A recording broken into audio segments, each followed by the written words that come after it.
I'm Heather from Booktubes, and today is Booktok ruins books for me.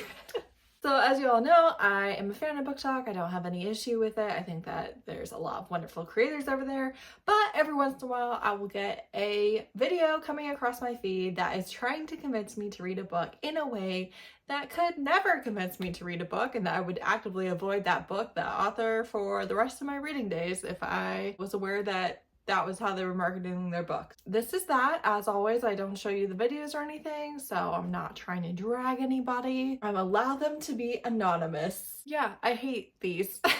Let's dive in, shall we? When he has to break her heart and tell her he's marrying another woman, I need you to be strong, Rosa. I need you to be the real Rosa, the one you've shown me. The one who can take on the world and own it. I can't have you. I wish more than anything I could. Trust me, but if life has other plans for me yet again, they are way out of my control. She cuts him off. What plans? I'm engaged, Rosa. Her body stiffens and he swears he can hear her heart breaking just like his own. Why on... If I'm dating you or we have a thing or whatever, and then you are like, you have to be strong because I'm engaged to someone else, I'm actually probably murdering you. I'm not gonna lie. Like, things are going to turn violent at that point. This one kills me. When he walks past his roommate's door one late night and hears her talking in her room. You have beautiful eyes, comes her whisper from behind closed door. He's secretly in love with her, but she's the it girl and a local celebrity artist, while he works undercover and has to wear glasses, which all women find attractive. So I pretend to be a nerdy salesman. He quietly comes up to her door and hears her seductive whisper again. Do you like what you see? Fuck, his insides twist at the thought that she's talking to some guy and she's showing herself to someone. He closes his eyes, trying to suppress the jealous ache in his heart. There comes a soft voice again. This is all for you. All for me? Should he barge in? Should he knock to stop what she's doing? She speaks again. Jace. He halts in shock. It's his name. He's startled, not believing his ears. But there it comes again. Jace. With a soft exhale chased by a soft moan. Oh. Meanwhile, her positions his portrait in front of her bed, then does a strip show and takes care of herself, imagining it's him because she's falling for him. I have never been so obsessed that was even a possibility. I've never lived in a world where that was a thing that I would maybe do. That's so weird to me. I could never. Doctors said you never conceive, but then you spent one night with Ricky Ruiz. I hate stuff like that. I hate it. I hate it. I hate it. I hate it. I hate it. I don't like infertility being cured by some extremely viral man. Some woman showed up claiming to be her man's wife, so she ran to his brother's house to hide out. Him showing up and setting the couch on fire to force her to come out and talk to him. I'm running away. This one, honestly, just, I could never root for a hero like this. I could not. Ready? Ready? He accuses her of not being a hard worker. And so she works through her pain until he's there critiquing her work, and her friend stops in and blurts out, you shouldn't be working like this when you're so ill. He tilts his head in confusion and asks, what? You wide-eye your friend, who's already moving toward the door. She waves, oops, sorry, but it's true, you need to rest. And then she leaves you with your boss, who is now tapping his foot on the ground. What is she talking about? You don't really want to discuss it, so you turn back to your work and slather more pink on the wall. It's not an issue, really. He steps close to you, totally getting in your space, and says, I'll be the judge of that. Now tell me, what's going on? I just have specific ailments. You don't elaborate. What specific ones? He isn't going to let it go. I've got an autoimmune disease, but it's fine. He then stands there in silence for much too long before he says, what? You've been working in here with no fans and coughing.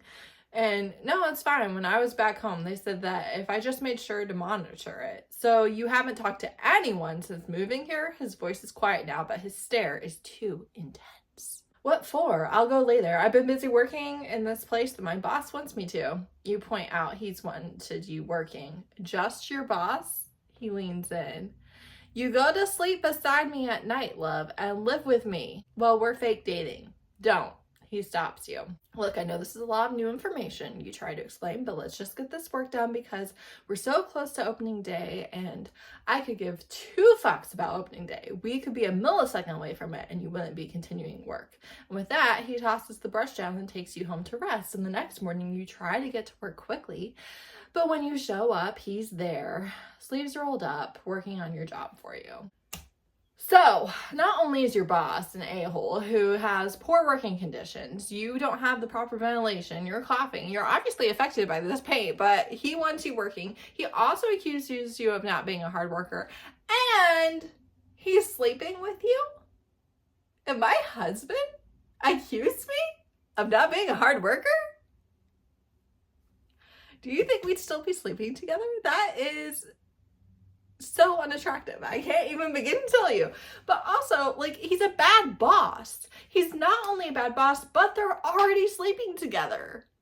And all of this only changes when he finds out about her autoimmune disease, which I guess is better than nothing. But at the same time, it was already a bad situation that you caused. There was no reason for you to be doing this. Maybe you have like an antagonistic relationship and maybe you're a workaholic and maybe the only time you get to see her is when you're both working. I don't know. None of that excuses it. Like, this is not a good situation. I don't like it. The marriage between you was arranged, but then you find out your husband is having a baby with your sister. You weren't supposed to care about one another, but you fell in love, yet your friend is showing you pictures of them together. It might not be what it looks like. He's gone every evening. You whisper more to yourself than her, so you both decide it's time for you to forget. You get ready and go try to have fun with friends rather than waiting for him, but when you get home, a small light is glowing in the living room when you enter, and then you see him, eyes dark and face serious as he stares at you. Why are you up? Why are you out way past a normal hour? He says, like he has a right to care. I've been living my life like you do every day. You live your life here. You're a creature of habit. You're not being home. He frowns and you're surprised he knows your routine. Were you with someone? Narrow your eyes. He doesn't get to ask you that. You think you should get to know that when you're all over town with my sister? He stands and puts down a drink he was holding. I should know everything about you. You're my wife.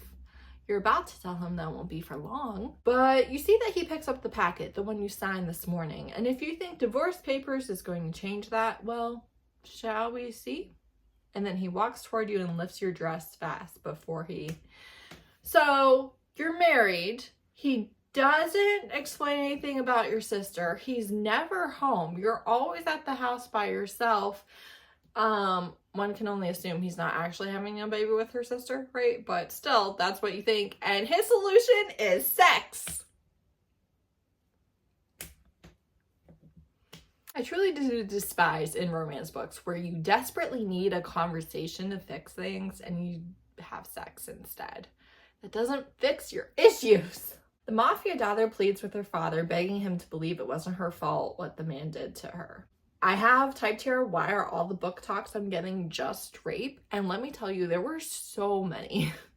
There were so many that were like graphic essay being the thing that they're trying to use to get you to read their book. When you're a figure skater who's a rejected omega and you're only allowed to skate alone at night, but then you see the alpha NHL hockey star watching you. Shocked, he's your scent match. His gorgeous blue eyes sparkle. You're beautiful on the ice. Dance for me, Omega. I don't want Omegaverse and hockey together. That is a step too far for me. I feel like I am not a huge fan of merging completely different subgenres and tropes and stuff. I don't like it. It does too much for me. If I'm going to suspend my disbelief and I'm going to be invested in a megaverse, I can't also have the NHL. I just can't. It's too much for me. My mind is not that broad. I'm her, the author, who readers skip over until they read all the popular books. Then when they finally read one of mine, they tell me they shouldn't have waited so long. Do not try and market to me by being passive aggressive. It will get my hackles up every single time. I will never read you. I will not buy your product. I will not do any of the things. Do not passive aggressive me. Don't do it. Some of that could probably be that is my mother's favorite tactic of conflict because she doesn't like conflict, but it doesn't matter. This is absolutely the worst possible thing that you could do to try and convince me to do something, because instantly I'm like, absolutely not. Absolutely not. Go fuck yourself. You just walked in on your brother's best friend watching porn. She looks like me. I know, that's why I chose it. I always want them to look like you. Girl, you are in danger. Run. Run far away. That is creepy. That is creepy. I don't like it. I feel like you're about to get murdered. No, thank you. Ick, ick, ick, ick, ick. Ew. Ew, David. As she sighs, leaning back against her brother's best friend's chest, she feels another body press against her front, his twin brother. I don't like twins. I think it's weird. Again, like, I have a sibling and I would not want to share a sex partner with them. And making it twins doesn't make it any less weird for me. It's really creepy and incestuous. And then, like, I really can't suspend my disbelief that you are going to date your brother's best friends, and it's more than one of them, and they're twin brothers. Like, truly, that just icks me out so badly. I don't like twins. I don't like siblings. I don't. When her new boss is her best friend's much older brother, and they both hate each other. One morning, he corners her in the elevator, blocking the door from closing with his body. See, the thing I can't quite shake is why you're even working here. You're filthy rich. You were born with a spoon in your mouth, and it fed you opportunity after opportunity. It's almost as if you have an ulterior motive for working here. Maybe someone asked you to? He cocks a brow, crossing his arms. Maybe you're working here to get close to me. Is this the part of the day where we make up conspiracy theories and accuse each other of ridiculous things? Don't stare at me like that. His voice caresses her face. Like what? You're staring at me like you want to get fucked. It's not happening. He edges closer until they're chest to chest. In case you haven't noticed, jailbait, I don't like you. I don't even hate you. You are as insignificant as your teeny bopper friends. Hide behind your words, Nash. Use them to feel good about denying you want me, but this is happening. You look like you want to touch me, Nash. Do it, she dares him. Take off that leash. So, is she a minor? Or are you just using questionable language for the fun of it? Either way, I don't like it. Jailbait is not a cute nickname. You and your teeny bopper friends, age gap is not cute. Is not cute. When he carries his assistant home from the bar, and he's furious. She was reckless with her safety, but then she snuggles against him and he softens. This pillow smells yummy. My boss is yummy when he's not grumpy, she says. She's given him no choice but to stay with her all night in case she's sick, and as he tucks her in bed, he says, "Home safe, sassy pants." She's in and out of sleep when she replies, "Layla doesn't have a home. Unwanted, unlovable. That's Layla." I hate that type of dialogue. I hate it. I hate it. It's just Gollum and Dobby to me. Boss man, I have a proposition for you. Me, okay, what kind of proposition? Boss man, marry me for a year. Me, first of all, super romantic proposal. Second of all, WTF. Boss man, marry me for a year and I will give you $20 million. You know what she says? No. No? I know you need the money for your dad's medical bills. Ah, fine, yes, I do, whatever. Is that so hard, sweetheart? $20 million? Dumb bitches. When a mafia boss has a gash above his brow and his lawyer is trying to clean it up, and I'm not wearing a band-aid. His lawyer, it's just a band-aid. Him, exactly, it's a fucking band-aid. I don't do band-aids. The grin, his lawyer flicks open a felt pen and jots down 2 words, bad boy. Her smiling smugly. Now it isn't just a band-aid, it's a kick-ass accessory any man would be proud to wear.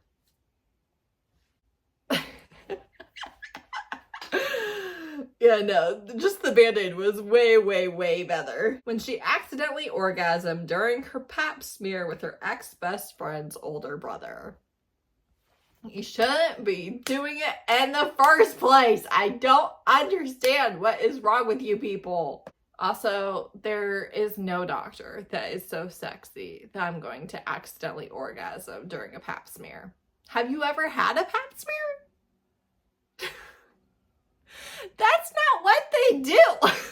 You've been in love with your best friend for thousands of years. Immediately no. Immediately no. Immediately no. His fae kind only sleep with their fated mates, and you're not his. He takes the fall for a crime you committed and bound your tongue so you couldn't speak the truth. He's sentenced to life in prison. For fae, that's eternity. When he's hauled away, you lose your mind. They had to sedate you for years. For almost 200 years, every night, you'd sit outside the prison, lost in your grief, just to feel close to him. You became a warrior just so you could someday find your way into the prison. After 200 years, you finally have a mission there. For the first time in 2 centuries, you feel his arms wrap around you. All you can do is sob into his chest, cursing the gods for not giving you to him. He's heard about the little warrior who'd made a name for herself. He's so proud of you. When you tell him how you try to get in every day, he's stricken with grief. He's about to tell you who his fated mate is when... You guys may or may not know how I feel about long separations, but thousands of years of pining and yearning and 200 years of separation, absolutely not. Nothing could convince me to read that book. When he locked her out of his house in 9-degree weather and she steals his fancy car so she won't freeze, he finds her at a local cafe. You're lucky I didn't call the cops. You're lucky I stole the car, she says, or you could be facing manslaughter charges right now. No joke! No joke! What do you mean? What do you mean? You can't just... Negligent or not, you can't try to kill me and we're still gonna be A-okay. Plus, I hate being cold, so... When 2 of her fated mates are fighting and she gets upset, please don't. I can't stand being the reason you're at odds. We're not at odds. You could never be the reason. You're all that's good and light in our worlds. He's right. You're everything. I love you. I love you too. More than life. Is it just me or is that like really, really bad dialogue? Then this one is just fat phobia. Why is that the thing that's going to make me want to read it? He freezes, gazing down at you with dark eyes. Say the safe word if you want to stop. Your breath catches. You know, all you'd have to do is say that one little word, but you don't. Feral pride glints in his eyes, and he draws out and presses back in, making you moan. As you know, I really don't like if you're going to include a safe word in a fictional setting and then act like it's a good thing to not use it. When she's trying to hide her baby symptoms from her fake husband, you need to eat more, he says. And at the dinner table, she's taking minimal bites to avoid vomiting, but he notices it. Do you not see what I'm doing right now? She jokes. But his face holds no amusement as he places his hands over her small belly. If not for me, for our baby, please. There is no level of mansplaining more irritating to me, honestly, than...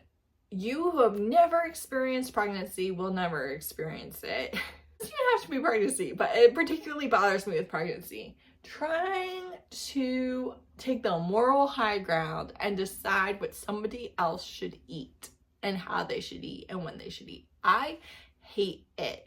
I hate it so much because if I say I'm not hungry, don't try and feed me. If I am hungry, I will eat. I'm a grown woman. You should not be trying to micromanage my own bodily functions. It's weird. I was embarrassed when the mean girl from high school was rude to me at the class reunion. It's $100 to come in, no discounts, even for the old scholarship kids. I was about to leave when the surprise savior, the most popular guy from our class, now Boston's most eligible bachelor, put his arm around me and said I was his fiance. What do you mean you're at a class reunion and you don't have the money to get in, but you went anyways and you're embarrassed by the mean girl? How old are you guys? Like, seriously, is this like a 10-year class reunion? Are we 28? And we can't handle this? What is going on? She died on the night he forced her to pretend to be his first love to divert the wanted man. At the last moment, her final call to him connected. Him, who, meanwhile, the wanted man was right behind her. What does this even mean? Is our main character dead? Is this like an ex-love that's haunting us? Who is the wanted man? What is he wanted for? What does any of this mean? When she's been hiding her scars from the grumpy doctor she's falling for, but one morning after they spent the night together, he gets into the shower with her. She immediately covers her scars, preventing him from seeing all of her. Move your hands, baby, he tells her. She slowly lowers her hands, letting him see the scars on her body. Why didn't you tell me, he asks, after she tells him of the illness that caused the scars. I didn't want you to see me as broken. I still don't, she confesses. After listening to her tell him this, he bends down and kisses her scars before he tells her, baby, out of the two of us, you're not the one who's broken. I genuinely don't understand trying to hide scars. Like, I don't understand. I think it's really ableist. This one makes me so angry. When she has an extreme fear of elevators and he finds out she's been walking 80 flights of stairs when he's not there. She tells him she's just claustrophobic, but he knows there's more to it than that. He wants to help her overcome her fears, but he doesn't know how. So what's he gonna do? The worst possible thing that you could possibly do ever, and it wouldn't take 2 brain cells 1 second to figure out that it's probably a really bad idea. He wants her to realize how strong she really is. That's not how fear works. That's not how phobias work. That's not how it works. So one night on the way to dinner, he presses the emergency button and it comes to a stop and it goes pitch black. She immediately cries out in pure fear and bashing against the wall. Mom, no, please. I'm sorry. I'm so sorry. I won't ever do it again. Just please let me out. Please don't leave me in here. I hate it. Guilt shreds through him, as it should. He panics and jabs the button, but it doesn't work. They're stuck. It's me stabbing you and twisting the knife so it hurts more. He rushes over to her and crouches down. Baby, it's me. It's okay. You're okay. Everything's gonna be fine. I promise you.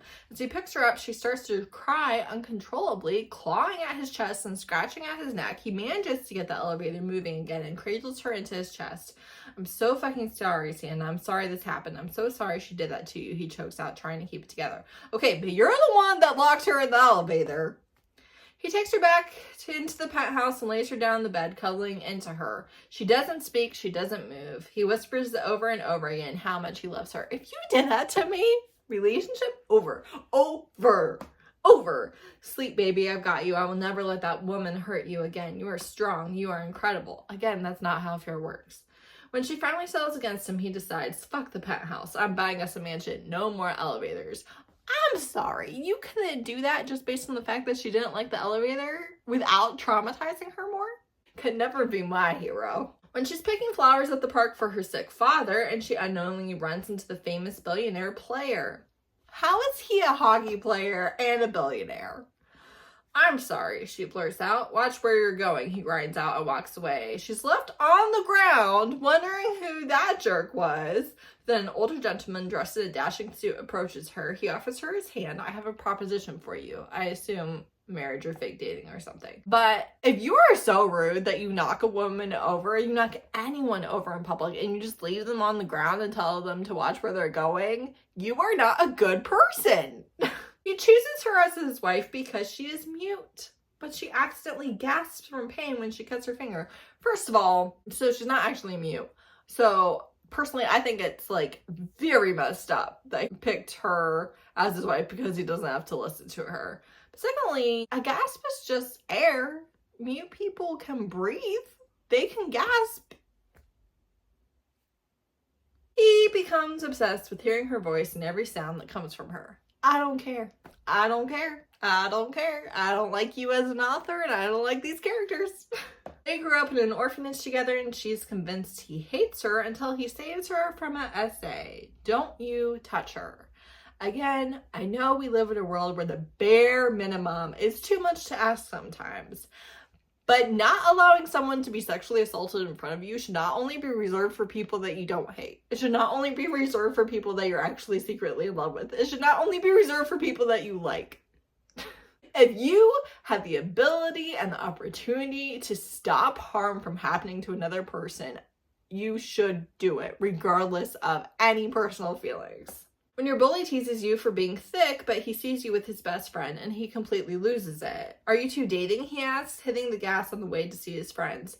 I don't know what you're talking about, you smile, looking out the window. He hits the gas, speeding his way towards the ice cream shop. Do you like him? His hands clench the steering wheel. What? Slow down. Him, gassing it faster. Do you want him? He glances your way, a glint in his eye. There's only one right answer here. I'm not playing games. This is a thing that people do, and it's not okay. It's not okay to risk somebody's life, to terrify them with how fast you're driving because you're mad. It's abusive. After using the cigar holder on his desk to take care of herself while chanting his name, she's caught off guard when she hears his voice coming from a camera on the ceiling pointed directly at her. I actually Googled a cigar holder. I was like, what are we doing here? I don't know why you do that. I really don't. And I think this is my last one. I actually had gone on another TikTok that same day for this book and had put it on my Goodreads TBR. I was like, oh, that sounds good. And then I got this one, realized it was the same author in the same book, and took it off so fast. He gets a picture of his girl laying in a pool of blood and she's missing a finger. I don't like when my main characters, side characters, anybody that I like at all gets maimed. Especially at the end of the book, I don't like it. I don't like permanent damage. I don't like horrific things. I am reading a romance specifically for the happily ever after, and I don't like the feeling of horrible things happening to my characters. That's part of why I read romance. So the fact that they live and they live happily ever after and all of that doesn't make it better that you literally butchered them before they got to that point. It's something I've talked about in my worst of the year videos before, but I just, like, it ruins the book for me in so many ways, and it's not something that I can enjoy. So that's it. That's all of the book talk videos that I've gone recently that I was just like, why would anybody want to read this book? Why? What horrible decisions have been made? So there's lots of bad books out there. I try to avoid them when I possibly can, to varying degrees of success. So thanks so much for watching. I'll be back when I have another stockpile of screenshots. Hopefully not for a while. Thanks. Bye.